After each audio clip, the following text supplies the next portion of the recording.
दोस्तों, एक बार फिर हमारे चैनल राज हॉरर स्टोरी में आप लोगों का स्वागत है। दोस्तों, इस चैनल पे आपको सुनने को मिलती हैं सच्ची घटनाओं पर आधारित डरावनी कहानियाँ। अगर आप लोग नए हैं तो इस चैनल को सब्सक्राइब कर दीजिए। अब बढ़ते हैं कहानी की ओर। कभी कभी वो रात और वो मंज़र याद आता है तो मेरा दिल दहल उठता है। आखिर वो क्या था? वो महज मेरा कोई ख्वाब था या हकीकत जिसे मैं आज तक भूल नहीं सका। जब कभी वो वाक़या मेरे सामने आता है तो खौफ के मारे आज भी मेरे रोंगटे खड़े हो जाते हैं। उस रात की सारी घटना मेरी आंखों के सामने एक फिल्म की तरह चलने लगती है। भयानक और अंधेरी रात, ऊपर से सुनसान इलाका, बड़ा सा उजाड़ कमरा, फिर कंडक्टर की लाश का यूं मिलना। ना जाने उस रात क्या होने वाला था, लेकिन हम उस रात सच में बच गए। अगर वो ना होता तो शायद हम सब भी उस कंडक्टर के साथ अपनी जान से हाथ धो बैठते। लगभग 20 साल पहले की बात है। मैंने अपने परिवार के साथ जयपुर घूमने का कार्यक्रम बनाया। बेटा बहुत दिनों से जिद कर रहा था कि पापा मुझे राजस्थान घूमने के लिए ले चलिए। सो मैं उसकी बात मानकर उसे जयपुर घुमाने को राज़ी हो गया। मैं, मेरी पत्नी रीमा और बेटा संयम घर से जयपुर के लिए रवाना हो गए। हमने 2 दिन में पूरा जयपुर घूम लिया, लेकिन मेरे पास अभी 2 दिन की छुट्टी और भी बची थी।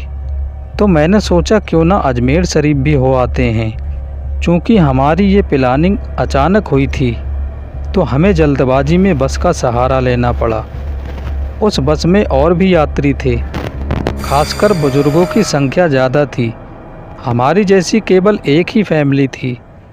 बस में यात्री भी कम ही थे, क्योंकि बस भी थोड़ी खजाड़ा थी, इसलिए शायद उसमें ज़्यादा यात्री नहीं बैठे होंगे। करीब रात के 8 बजे बस अपनी मंजिल की ओर रवाना हो चली। हम तीनों अपनी अपनी सीटों पर टेक लगाकर बैठ गए। संयम तो सो गया, लेकिन मुझे और रीमा को बीच बीच में हल्की झपकी सी आ जाती। एक तो वीरान और अनजानी जगह, ऊपर से खजाड़ा बस में मुझे अनकंफर्टेबल लग रहा था। ड्राइवर को भी शायद बहुत जल्दी थी मंजिल तक पहुंचने की, इसलिए वो भी बस को तेज़ रफ्तार में भगाए जा रहा था। अंदर से डर भी लग रहा था कि कहीं वो बस को ठोक ना दे, क्योंकि अंधेरा घना था। साथ में सुनसान सड़क के किनारे, जिन पर ना कोई घर दिख रहा था और सड़क पर भी इक्का दुक्का वाहन ही दिखाई दे रहे थे।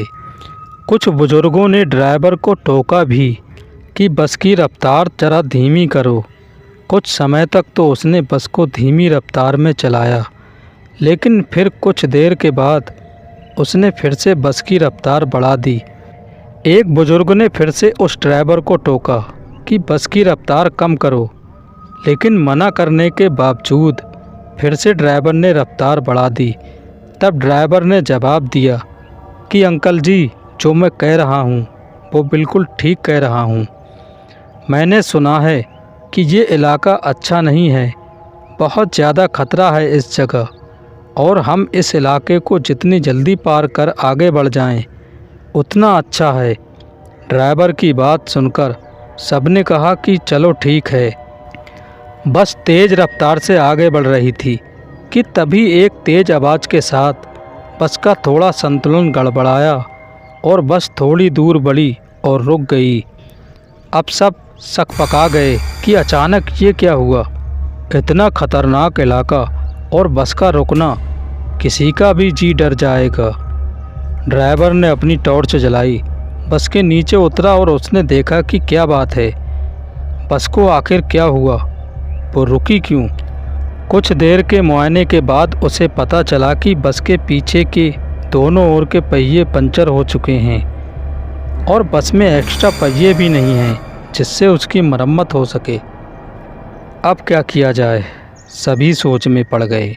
रेतीली अनजान जगह, अमावस की गहरी काली रात, जंगली जानवरों का डर और बस का यूँ खराब हो जाना, सबके तो जैसे होश ही उड़ गए थे।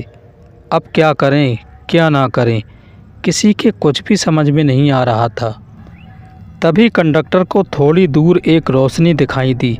उसने सबसे कहा कि देखो, वहाँ रोशनी दिखाई दे रही है, हो सकता है कि वहाँ कोई गांव हो। चलो सब वहाँ चलते हैं, शायद रात भर के लिए कोई सुरक्षित जगह मिल जाए। अगर एक कोठरी भी मिल गई तो सब वहाँ एक साथ रात तो गुजार ही सकते हैं। सब कंडक्टर की बातों से सहमत हो गए। सबने अपना अपना सामान उठाया और चल पड़े उस रोशनी की ओर। जैसे ही वो सब उस रोशनी के नज़दीक पहुँचे तो हमें एक बड़ी सी कोठरी दिखाई दी, जिसे देखने से लग रहा था कि वो कोई बहुत पुरानी सराय है, जहाँ भूले भटके मुसाफिर रुकते होंगे। सब कोठरी के दरवाजे के बाहर खड़े हो गए। ड्राइवर ने हिम्मत करके दरवाजे की सांकल खटखटाई। एक बहुत ही बूढ़े व्यक्ति ने दरवाज़ा खोला। उनके सिर पर एक बड़ी सी पगड़ी थी, गले में पुराने ज़माने का कोई आभूषण था, कानों में भी कुंडल पहन रखे थे। कुर्ते की ऊपर उन्होंने एक सदरी पहन रखी थी, कमर में धोती, पैरों में पुराने ज़माने के ऊँट के चमड़े की बनी मोंजड़ी पहन रखी थी और हाथ में एक बड़ा सा लठ ले रखा था। वो और उनका पहनावा बहुत ही अजीब लग रहा था। तभी कंडक्टर ने बड़ी हिम्मत करके कहा, ताऊ, बस पंचर हो गई है। हम सबको रात गुजारने के लिए अगर आपकी कोठरी में थोड़ी जगह मिल जाती तो बड़ी मेहरबानी होती। उस कोठरी के मालिक बोले, डरने की ज़रूरत ना है, ये सराय तो मैंने भूले भटके मुसाफिरों की मदद के लिए बनाई है। मैं चौधरी सुमेर सिंह और हमारी घरवाली धन्नो ही मुसाफिरों का ख्याल रखते हैं। आप सब लोग भीतर पधारो, जो हम दोनों से बन पड़ेगा तो आपकी मदद करेंगे। कंडक्टर बोला, बहुत बहुत धन्यवाद ताऊ जी, बड़ी मेहरबानी जो इस अनजान जगह में आप हमारी मदद करने को राजी हो गए। चौधरी सुमेर सिंह बोले, इसमें धन्यवाद की क्या बात है, ये तो हमारा फर्ज है। मारे को बहुत खुशी हुई जो आप लोग हमारे यहाँ पधारे। ये रहा पानी से भरा मटका, इस बड़ी सी डलिया में पूरियाँ रखी हैं और उस बड़ी सी बटोली में आलू की तरकारी होगी। ये रहे पत्तल और आप सब अपना खाना परोस लीजिए। महिलाएं धन्नो के पास चली जाएं और पुरुष मेरे साथ आ जाएं। जल्दी से सब खाना खा लो और जिसे बाहर का काम निपटाना हो वो निपटा आए, क्योंकि 12 बजे के बाद कोई भी बाहर नहीं निकलेगा और ना मैं किसी को बाहर निकलने दूंगा और कोई भी इसका कारण नहीं पूछेगा। सबके पास अपनी अपनी हाथ घड़ी होगी, समय के अनुसार काम करके सोने के लिए लेट जाओ। ये रहे कंबल, सब बिछा लो। हम सब ने चौधरी सुमेर सिंह की सारी हिदायतों के अनुसार काम किया और कंबल बिछाकर लेट गए। जिनके पास अपने अपने शॉल और चादर थे वे सब ओढ़कर लेट गए। चूँकि मेरे पास ओढ़ने वाला बड़ा कंबल था, इसलिए मैंने बेटे को अपने साथ सुला लिया और मेरी पत्नी औरतों के साथ अपना शॉल ओढ़कर लेट गई। चौधरी जी ने एक बार फिर सबको बाहर ना जाने की हिदायत दी और सबको सोने के लिए कहा। लगभग 12 बजे के बाद न जाने कंडक्टर को क्या सूझी, उसे बीड़ी पीने की तलब लगी और वो बाहर जाने लगा। चौधरी जी ने उसे बहुत रोका, लेकिन वो नहीं रुका। कंडक्टर के बाहर जाने के बाद चौधरी जी ने जल्दी से कोठरी की किवाड़ें बंद कर दी और साथ में पटरे की मदद से किवाड़ को मजबूती से बंद कर दिया और सारे रोशनदान और खिड़कियों को भी बंद कर दिया। कुछ देर के बाद बाहर से बहुत बहुत बुरी और डरावनी आवाज़ें आने लगी। साथ में कंडक्टर की भी आवाज़ सुनाई दी। वो चिल्लाकर बचाओ बचाओ चिल्ला रहा था।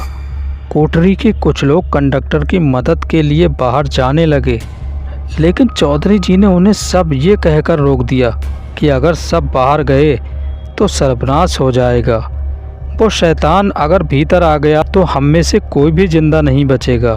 सब अपनी जान के विषय में सोचकर पीछे हट गए।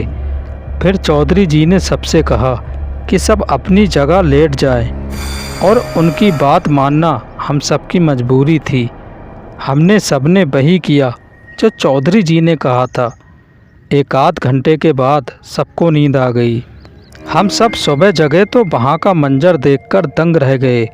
हम सब रेत पर लेटे थे और वहाँ से कोठरी गायब थी।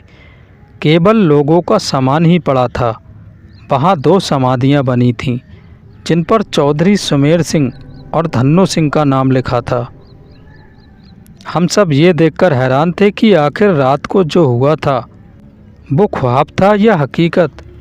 तभी वहाँ से एक चरवाहा अपनी भेड़ों के साथ निकला। उसको हम लोगों ने सारी बात बताई तो उसने बताया कि यहाँ बहुत समय पहले एक सराय हुआ करती थी जिसकी रखवाली चौधरी सुमेर सिंह और उनकी पत्नी धन्नो किया करते थे, और उन दोनों के स्वर्गवास के बाद आज भी उनकी आत्माएं भटके हुए मुसाफिर की मदद करने आती हैं।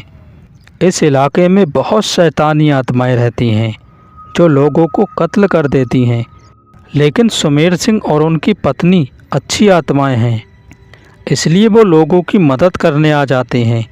ये सब कहकर चरवाहा वहाँ से चला गया, लेकिन हम सबके मुंह और आंखें खुली की खुली रह गईं। फिर हम सब ने अपना अपना सामान उठाया और बस की ओर आए। देखा तो वहाँ कंडक्टर की लाश लहूलुहान पड़ी थी। वो सब देखकर हम सबका दिल दहल गया। थोड़ी देर के इंतज़ार के बाद वहाँ से एक दूसरी बस गुजरी और हम सब उसमें बैठकर अपनी मंजिल को रवाना हो गए। तो दोस्तों, ये थी हमारी आज की कहानी। उम्मीद करता हूँ कि आप लोगों को ज़रूर पसंद आई होगी। अब मिलते हैं अगली वीडियो में एक नई कहानी के साथ।